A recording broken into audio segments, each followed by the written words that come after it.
In 1958, at the age of 60, the world-famous Belfast-born author C.S. Lewis was recording a series of talks for American radio based on what would become his book, The Four Loves. The engineer complained that Lewis's heavy breathing was playing havoc with the sensitive sound recording. In frustration, Lewis cried out, "I'm Irish, not English. Did you ever know an Irishman who didn't puff and blow?"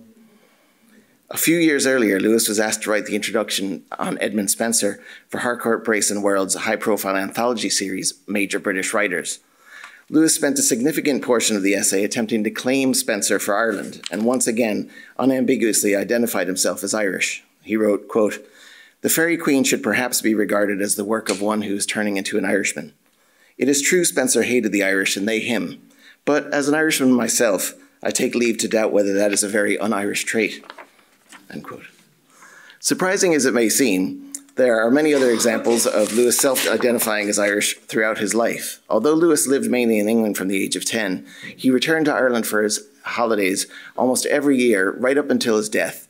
Indeed, only World War II or an illness in his household prevented him from making his annual trip back home, as he would describe it. Lewis's English acquaintances were well aware of his Irish provenance. Memoirs of Lewis by people who knew him as an adult in England regularly note his quote-unquote curious accent, with some detecting, quote, the slight remains of a Belfast accent, or that he pronounced certain words in a, quote, very Irish way, end quote. In 1932, Lewis wrote to his brother about the fact that the sons of his English neighbours at Oxford were not respecting his private property, running through it repeatedly without shame or apology. Lewis says that he angrily confronted the neighbour, who replied, quote, "Ah, you Irish. Wouldn't be happy without a grievance. It's really most remarkable," end quote. As Ian Wilson, Ronald Bresland, David Bleakley, Alistair McGrath, and hopefully myself have amply demonstrated elsewhere, Lewis's Irish background is abundantly evident in his work. In his fiction, life writing, essays, and poems, he repeatedly draws on the Irish mythology he loved. He frequently uses Hiberno-English expressions and Ulster Scots words. He refers with familiarity and affection to places all over the island of Ireland, which befits a man whose parents were both actually born in Cork. He creates very vivid Irish characters and even repeatedly critiques the Black and Tans, the Orange Order, and British colonialism. In fact, late in life, he turned down a CBE and reflected, quote, "I hated whatever I knew or imagined of the British Empire," end quote. Given all these indications of Lewis's proud Irish identity, anyone well acquainted with his life and work would seemingly be forced to agree with his biographer, Ian Wilson, who once described him as, quote, "an old Ulsterman, fond of verbal fisticuffs," end quote. Unfortunately, the Ulster Protestant is a frequently misunderstood person in Irish cultural history. With Ulster Scots and middle-class and working-class Anglicans from Ulster and indeed from across the island, frequently ignored by artists and commentators. The dynamic of the planter and the Gael, that is, Englishy big house landlords and impoverished Catholic lower orders, remains a fixed trope in the eyes of many, especially foreigners, when they imagine Ireland and its history.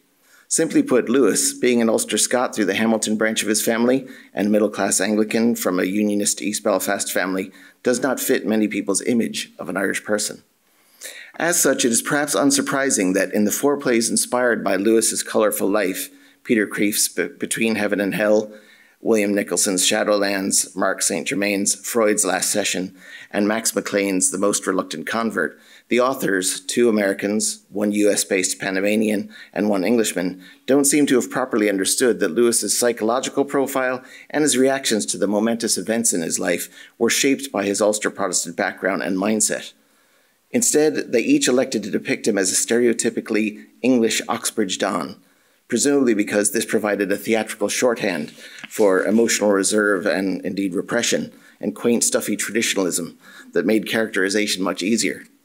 Despite the merits of all four of these plays, this decision was a fatal error, since their depictions of Lewis simply do not match the real Lewis, the humorous, often mischievous, though admittedly traditionalist Ulsterman, whose bolshiness frequently manifested itself in his fondness for the aforementioned verbal fisticuffs. Closely examining each of the four plays reveals the ways in which the writers failed to properly understand Lewis or his background. It also leads to the inevitable conclusion that each play would have been greatly improved had the authors chosen to engage with and not ignore or downplay Lewis's Belfast background.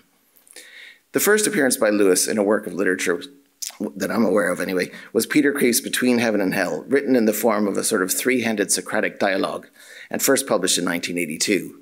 Although this work was not originally written as a play per se, I'll be referring to it as such in this paper, since its script-like format meant that it was quickly taken up by theatre practitioners and regularly performed as a stage reading or even full production. Between Heaven and Hell is an imaginary meeting in purgatory between C.S. Lewis, John F. Kennedy, and Aldous Huxley, all of whom died within hours of each other on the 22nd of November, 1963. Interesting fact. In the play, these three men discuss theology as they await judgment, and each character represents a different common theological perspective found in the Western world. Kennedy represents the nominal Christian whose beliefs border on atheism. Huxley stands in for those from a Christian background who, in the name of open-mindedness, have retained elements of Christian belief but have also embraced many aspects of Eastern religion without worrying too much about the inevitable theological contradictions that such syncretism entails. Lewis, as you will have already guessed, represents Orthodox Christian belief. The play's ending is completely predictable if you are aware of the Roman Catholic Crief's reputation as an outspoken Christian apologist. His fictional Lewis, after much debate, convinces the other two characters of the claims of Christianity just before they have to face judgment. Kreeft, a professor of philosophy at Boston College, has obviously immersed himself in Lewis's theological works, and to that degree, his picture of Lewis and his capturing of Lewis's voice is accurate. However, Kreeft completely misunderstands Lewis's personal background. While Lewis is not baldly referred to as English in this play, as he is in two of the other plays that I'm going to be covering, he is presented as stereotypically English. His speech is awkwardly peppered with expressions like, "I say," and "by Jove." In the play, the only reference to Lewis's nationality is the moment when Kennedy dismissively calls Lewis and Huxley, quote, "you Britishers," end quote. As I've argued elsewhere, Lewis was proud of his Irishness, but was also well aware that as an Ulster Protestant who had lived in England for much of his life, he was also on some level British. That said, he makes clear in The Four Loves that he sees Britishness as a supranational identity comprised of the English, Scottish, Welsh, and Northern Irish peoples, and he regarded his nationality within the British scheme as Irish, as the quotes cited above amply demonstrate. Thus, Kreeft's decision to call Lewis British is technically correct, but the author obviously chose this nomenclature because it helped him to elide the complications that would inevitably have arisen had he portrayed Lewis as a Belfast Protestant. For example, if Kreeft acknowledged Lewis's Irish Anglican background, he would have had to relate it to Kennedy's Irish Catholic cultural inheritance, and Kennedy's Catholic background is openly discussed by the two men in the play. Lewis and Kennedy would have had to seriously discuss sectarian issues as well as different Irish traditions and would have distracted from Kreeft's didactic theological purposes in the piece. Kreeft's awareness that he was ignoring Lewis's Irish background may explain why, in the 2008 postscript to the second edition of Between Heaven and Hell, he promotes George Sayers' biography of Lewis as, quote, "the best and most reliable," end quote. And this is, of course, the Lewis biography that most aggressively attempts to deny Lewis's Irish identity. The second fictional work inspired by Lewis's life was William Nicholson's script for a 1985 BBC television drama entitled Shadowlands, which starred Joss Ackland as Lewis and Claire Bloom as his wife Joy. Nicholson subsequently turned this well-received script into a very successful stage play, which premiered at the Theatre Royal in Plymouth in October 1989 before transferring to the Queen's Theatre in London. Nigel Hawthorne actually played Lewis, and Jean Lapotaire played Joy. Of course, most people know Shadowlands from the 1994 Hollywood film version starring Anthony Hopkins as Lewis and Deborah Winger as Joy, which also featured a script by Nicholson, albeit a watered-down and arguably less effective one. While this Hollywood version may be the best known of the three, Shadowlands, it is the stage play that arguably has had the most successful afterlife. In 2007, for example, there was a major revival starring Charles Dance and Janie Dee, which toured the UK before finishing in London's West End. And in November 2008, I saw a fine Irish production in Dublin. Now, Nicholson's Shadowlands tells the story of Lewis's late marriage to the American poet Joy Davidman and the ways in which his faith was shaken by her ultimately unsuccessful battle with cancer. It is a moving work covering very emotional themes, but its most obvious portrayal of the real story of Lewis and his wife is the suppression of Lewis's Belfast background. For example, when Joy expounds a theory about the English in Act 1, Lewis responds by referring to the English as we. Likewise, when she disparages the English, he never joins in her criticisms, as one might expect from the real Irish Lewis, who once wrote in a letter to Belfast friend Arthur Greaves, quote, "Like all Irish people who meet in England, we ended by criticisms on the invincible flippancy and dullness of the Anglo-Saxon race," end quote. Most damningly, when Lewis discusses traumatic events from his childhood, such as the death of his mother Flora, he never mentions that they all took place in Ireland. Likewise, Nicholson has Lewis and Joy go to Greece on their honeymoon. In real life, their honeymoon took place at the Crawfordsburn Inn in County Down, because Lewis wanted to show his new bride his home country and his beloved hills of Down. The Greece trip came months later. The Irish honeymoon is of course not mentioned at all in the play. Why is Nicholson so careful to suppress Lewis's Irish background and present him as God's Englishman? Seemingly because Englishness provides a cheap theatrical shorthand for emotional reserve and repression. Depicting Lewis this way enables Nicholson to tritely use the brash, loud American joy to loosen up the stuffy English bachelor.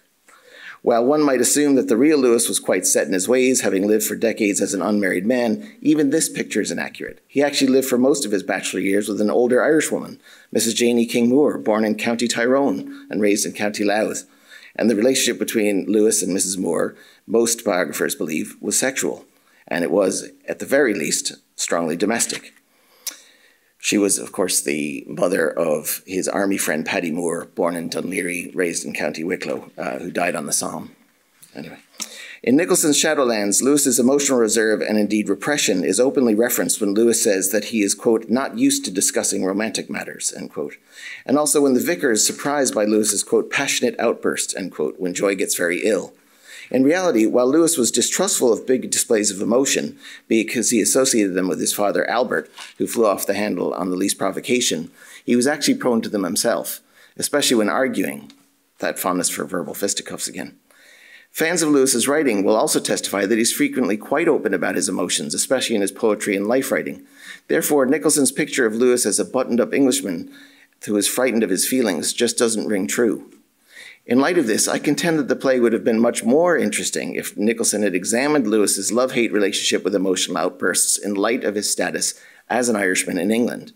Likewise, I would have liked to have seen him engage with Lewis's history of complicated relationships with women, including the curious affair with the formidable Irishwoman Mrs. Moore, instead of choosing to portray him as a cliched confirmed bachelor out of Midsummer Murders. Despite its inaccuracy, Nicholson's portrait of Lewis seems to have remained influential. In Mark St. Germain's successful 2009 play, Freud's Last Session, the American playwright also gives us a reserved, emotionally repressed English Lewis. In the play, which I saw at Smock Alley in Dublin in 2013, we witness a meeting-stroke-therapy session between Lewis and Sigmund Freud, days before Freud's assisted suicide in London in 1939.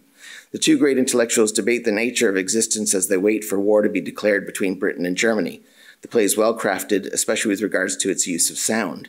Also in its favor is the fact that, unlike Creef's play, in which Lewis beats up on the worldviews represented by Kennedy and Huxley, St. Germain gives equal weight to the arguments presented by the Christian Lewis and the atheist Freud, and this keeps the dramatic tension taut throughout. As with Shadowlands, the play's main flaw lies in its reliance on aligning Lewis with the stereotype of the reserved, unemotional Englishman who must be loosened up by a more relaxed foreigner, in this case, the Austrian Freud. Lewis's Englishness is made clear in the play when he refers on one occasion to "we English," and when he lets Freud call him an Englishman without correcting him at all. Remember Lewis's "I'm Irish, not English" quote cited above. So anyway, St. Germain goes to even greater lengths than Nicholson in suppressing Lewis's Irishness and implying his unequivocal Englishness. During one extended discussion with Freud, Lewis recounts a number of childhood memories involving his father and brother, and as in Shadowlands, neglects to mention that they all took place at Belfast. Likewise, during the same section of the play, Lewis mocks the long and fiery sermons preached by his devout, spiritually intolerant grandfather, quote, the vicar of our local church, end quote. Certainly the fact that this preacher was an Ulster Unionist preaching such sermons in East Belfast would warrant some comment if Lewis were actually opening up to Freud. For the real Lewis was always quick to criticize what he called the, quote, provincialism, narrow Ulster bigotry, and sleek unreality, end quote, of his Belfast relations. St. Germain follows up this section by pulling a quote out of context from Lewis's biography, in which Lewis says of his conversion, quote, I was the most reluctant convert in all England, end quote. The fact that this quote follows immediately on from Lewis's recounting of childhood experiences implies that all those experiences took place in England. This allows St. Germain to maintain and strengthen his picture of the buttoned-up English Lewis.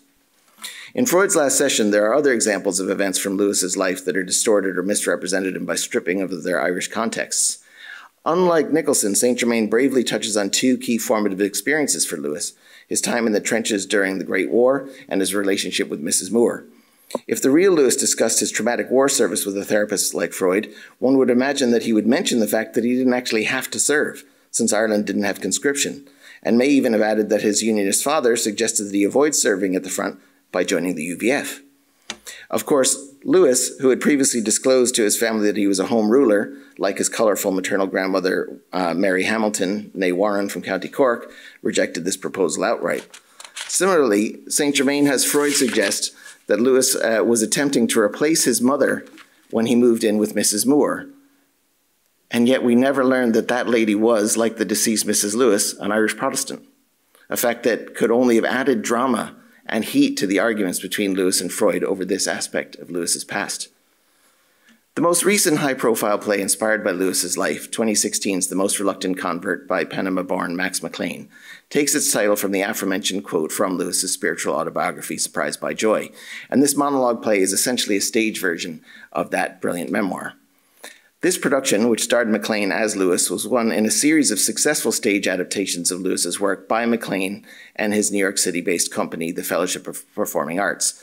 They've mounted stage versions of The Screwtape Letters and The Great Divorce as well.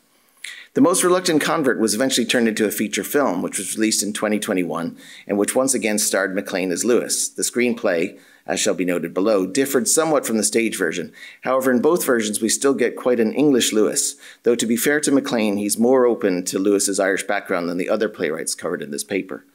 Towards the start of the script to the stage play, Lewis mentions that, quote, father was a solicitor at Belfast, Ireland, unquote. And after discussing the death of his mother, refers to his father as, quote, a temperamental Irish widower, end quote. In the stage and film versions of the play, McLean, who performed Lewis as having a thoroughly English accent, attempted to subsequently deliver quotes from Lewis's father, Albert, in what can only be described as a Hollywood Irish accent. Albert Lewis might possibly have spoken in a somewhat mixed accent, having spent early decades of his life in Cork, Belfast, Lurgan, and Dublin, but McLean's choice to speak speaks to an attitude that problematically regards Ireland as relatively monolithic, linguistically speaking. McLean's ignorance in this area is revealed again later when Lewis is sent to school in Surrey to study under the great knock, William Kirkpatrick, an Ulster Scot who had previously been Albert's headmaster at Lurgan College. In the stage directions to the script, McLean describes Kirkpatrick's accent as a Scottish accent, without acknowledging, as Lewis does in Surprised by Joy, and through the fictional character that he created based on Kirkpatrick, McPhee from the Cosmic Trilogy, that the Great Knock was very much an Ulster Scot. Indeed, McLean elides Kirkpatrick's Ulster identity not only by attempting to perform him with a Shrek-like Scottish accent, but also by changing, or more accurately adapting, a key line about the teacher that appears in Surprised by Joy. McLean has Lewis say that Kirkpatrick, quote, was a Presbyterian atheist. On Sundays, he gardened in slightly nicer clothes, end quote. But in the original book, Lewis writes, quote, an Ulster Scot may come to disbelieve in God, but not to wear his weekday clothes on the Sabbath, end quote. Better line, I think. Anyway. Similarly, while McLean's play is refreshing in that it is made clear that Lewis spent his formative years in Belfast, we get no real sense of the city itself or of Irish life more generally in the play. Indeed, this is even true of the film version, in which Albert Lewis is played with a Welsh accent by the excellent Welsh actor Richard Harrington, with a line added in about Lewis's father being Welsh by blood, which is true enough in the sense that Albert's father was born in Saltney on the Welsh side of the border. But it's still another example of McLean downplaying Lewis's Irishness. And Kirkpatrick is played in the film with what might best be described as an Anglo-Scots accent by the Scottish actor David Grant. That said, Lewis's mother Flora is played in the film in her one line of audible spoken dialogue with a, what we might call a demotic Munster accent. Probably not the accent that Flora would have possessed given her ascendancy background and formative years spent not just in Cork, but also Rome and Belfast. However, it's still a rare example of Irishness getting significant acknowledgement in The Most Reluctant Convert, which of course takes its title from that Most Reluctant Convert in England line again. Other examples of Irishness being downplayed in the stage version of McLean's play include the fact that Lewis spends a long time ruminating on figures who had a big impact on his intellectual and spiritual development. 3 of these key figures are Irish: W.B. Yeats, Neville Coggle, and an unnamed friend who went quote-unquote mad by getting too immersed in the occult. But their nationality is never mentioned. And Yeats's Irishness was a huge part of his appeal for Lewis. In a letter to that same Belfast friend, Arthur Greaves, Lewis complains about the fact that his English friends don't adequately appreciate Yeats, but adds, quote, "Perhaps his appeal is purely Irish. If so, then thank the gods that I'm Irish," end quote. In the film version, poor Neville Coggle's role is reduced to Lewis briefly meeting him in a hallway. So, yeah, that's sad. And while neither the stage nor film version mentions Lewis's time attending Campbell College in Belfast, of which Lewis was proud to the end of his life, he's depicted in the film as attending the fictional St. Donald's School, a name that has a vaguely Ulster Scots ring. However, the one teacher we meet from the school, the dancing mistress who is partially responsible for Lewis's sexual awakening, speaks with an English accent, once again making it unclear where exactly Lewis was educated prior to his time with the Great Knock. While I enjoyed and was in fact moved by the Irish and American productions that I saw of these plays, each experience was marred by the fact that the four authors either completely ignored or greatly downplayed Lewis's Belfast background. These plays would certainly have been enriched by engagement with what Lewis's friend, J.R.R. Tolkien, described as the, quote, ulterior motives, end quote, that underpinned so many of Lewis's life choices. Ultimately, one of the most unfortunate outcomes of the popularity of these works is their role in obscuring Lewis's true background. Like the United Irishman Thomas Russell, another Ulsterman with strong Cork connections, Lewis is in danger of becoming the man from God knows where.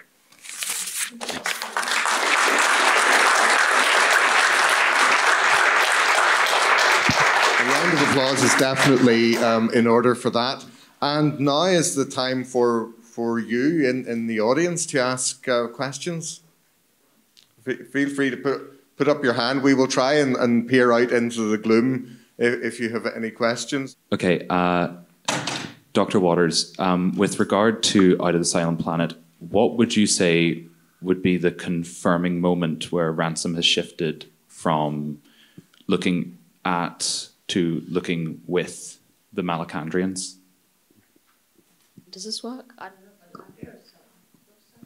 Okay, great. That's a really good question. And I think probably where it is for me won't necessarily be where it is for everyone. But there's a point slightly later where Ransom talks about the fact that he wanted to help. So he says that he wanted to help in some way as they're gathering supplies, and he feels for the first time like he can add something to the dynamic. And I think that's both a recognition that he is not superior, and actually he's inferior because he's trying to help, right? He doesn't know exactly what he's doing.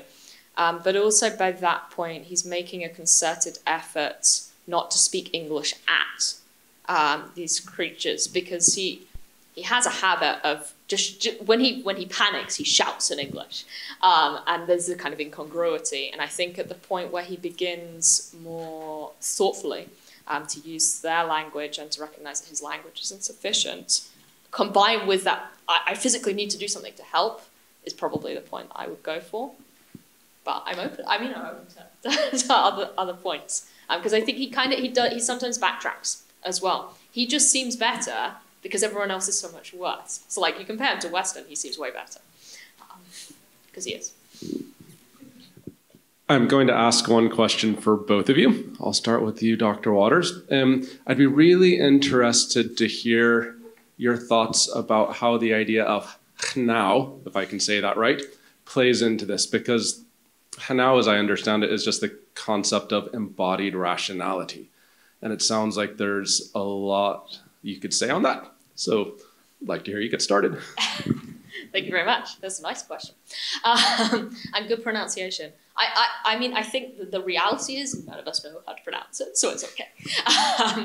But I think that's right. So one of the interesting things about the way that the kind of transition that Ransom goes through, where he realizes, actually, I'm engaging with a creature with I have a great deal of overlap, rather than something wholly other, even though appearance tells me this is totally different, is grounded so much in that rationality that he is able to feel and see in practice as well. And I think that we can have rational, we can have rational conversations with rational beings virtually, but you lose something of that rationality, I think. right? I get unnecessarily frustrated with Zoom in ways that I never do in person. There's some kind of gap because you can't quite feel the rationality of those conversations, those dialogues. It feels forced, right? And so I think when he's grappling with what that concept is and the fact that it's missing from a lot of human interaction, is partly as he sees, well, actually, there is a limitation to something that I thought was normal that's limited, actually. And this is so much more than that, this relationality. Because let's face it, humans are not always rational beings. But yeah, you're right, there's a lot more that I could say. And there's a lot more, I think, to be done with that. And I think like it would be great if people want to take up that work as well. Thank you. And then Dr. Clarke, when are you going to be releasing your own biographical play on C.S. Lewis, highlighting his Irishness?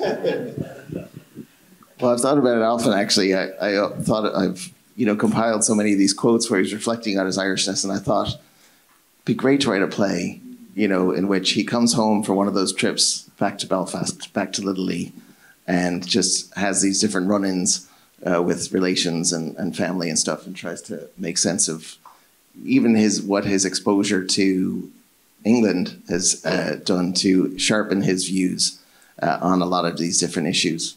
And some of that does relate actually to the colonialism that's getting talked about in terms of, it's kind of funny to see Lewis ranting about black and tans in The Four Loves in 1960, because what English author is ranting about black and tans in 1960? And it's just one of those things where his distaste for the violence associated with empire and, the negative othering of people from other places is clearly related on some level to that Belfast background. And, much as he was very pragmatic when he would be at home, there's that letter from 1920 where he says to his father, I'm going to turn either green or orange outwards, depending on the company I'm keeping. There's a pragmatism there, but at the same time, he actually in his own mind is making very strong ethical decisions about what he would support or not support. If you write it, I'll go and see it. Thanks. If only we had a theatre.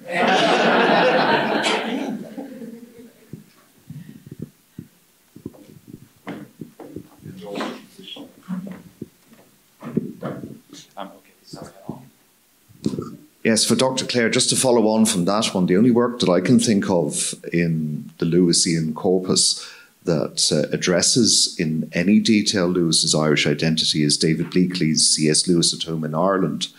And it just seems that there's a little bit of work that could be done, possibly when I'm retired.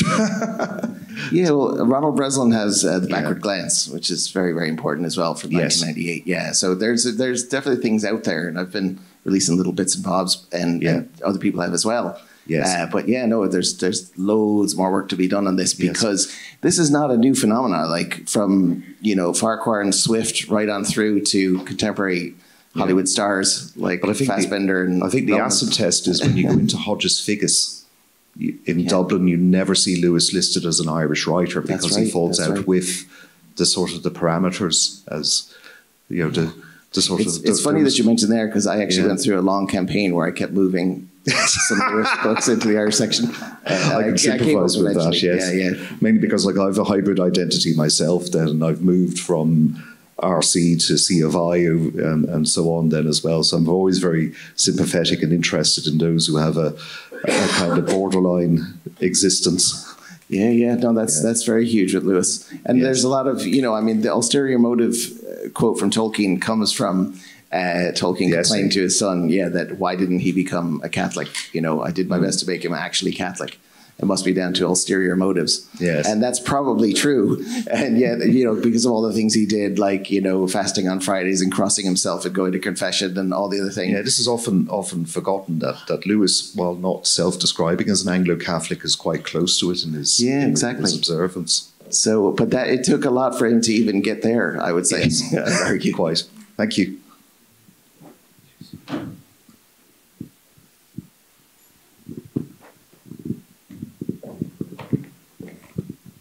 Hi there, thanks so much for those amazing papers. Just when we were talking about positive and negative othering that you were mentioning there, Dr. Clare, you did maybe mention that Lewis was sent to Oxford partly so that he would talk a lot more like Dr. Waters and like me, so that he would get rid of this accent, because he didn't want to have a Belfast accent. So there was that negative othering in terms of the perception of the Ulster Scots or the Irish in England, and vice versa.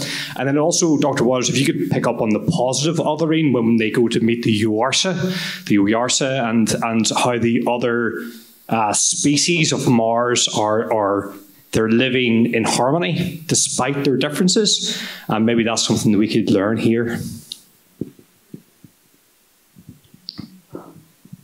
Yeah, no, I think one of the interesting things about Out of the Silent Planet is the way that it represents unity in difference, right? Like unity is totally grounded in the fact that everyone is different, and that's really interesting and really exciting.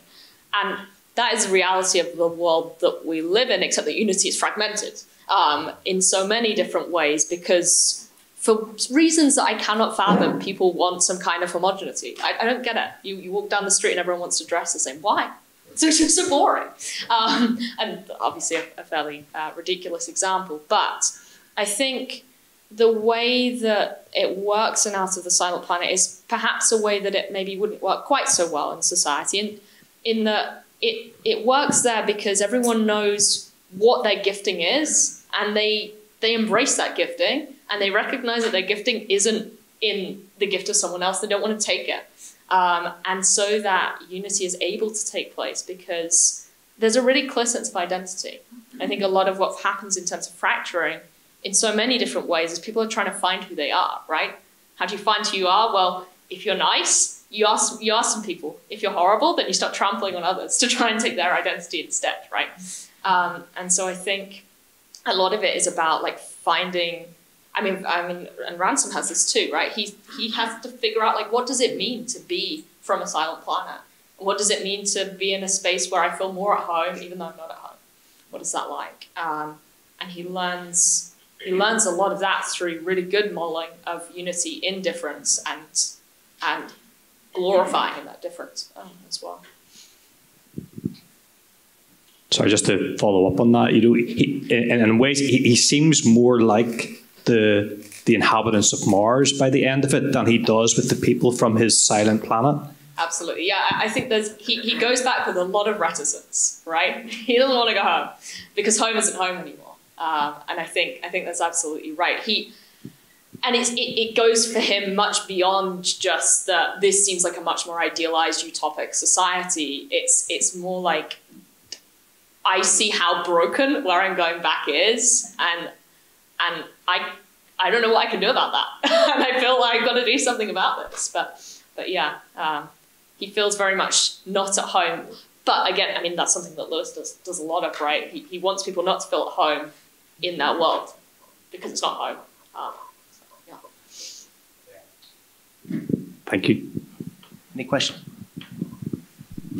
I just wonder if you think there's a danger that you move to redefining Lewis as Irish and therefore lose sight of the complexity of the Ulster Protestant identity, and whether in fact he was just a very special individual who transcended any category. Yeah, I suppose what's exciting about Lewis is the degree to which he is very much a hybrid person and is very much acknowledging of the British cultural inheritance as well as the Irish. And so it's just that thing where, and it could be the fact that he's born and raised pre-partition and things like that, that he is just much more accepting of, Irishness being his sub-British identity, and there's that Scottish critic, Michael Gardner, who's got a great chapter in one of his books, The Cultural Roots of British Devolution, and the title is, Can the Sub-British Speak? And it's just it's a funny reflection on that thing that, when there's a move away, let's say, from, say, Northern Irishness, Scottishness, Welshness, and just exclusively into Britishness, what exactly is going on there and exploring that dynamic. Whereas I think Lewis actually was very, very plugged in to not just specifically his Northern Irishness, and his Ulsterness, and specifically his Ulster Protestantness. But he's also aware that he is part of this grand British tradition. I mean, if we look even just at the titles of his works, that we see he's taking these titles like Surprised by Joy from, Wordsworth. He's taking these titles from, different writers down through the English canon. And, The Great Divorce is an allusion to William Blake, that kind of thing. So, he's never going to be like wrestled away from Britishness, if you know what I mean. But it's the fact of the erasing of the Irishness. And he actually would always be using that word Irishness so often, as the quotes that I was saying say. Now, for me, making different pilgrimages to Little Lee and, all around Strandtown and just going around those places, I was actually saying it to Peter earlier that when I went into the Crawfordsburn Inn for the first time, my heart leapt because I was going, this is C.S. Lewis. Like, I don't know what's happening here, but like, this is the peculiar mix I find in him, which is a mix of Irishness and Ulsterness and Britishness. And that's what needs to be mined. Just wrestling him over just to, like, quote unquote, some sort of weird pure Irishness, which is extremely dangerous, is no good. But nor is it just to say, we'll just bung him over into some sort of British category or even English category that also elides so many of the important themes that are going through his work, including things like colonialism, including interest in, wider things around the Celtic fringe, quote unquote, versus specifically Englishness.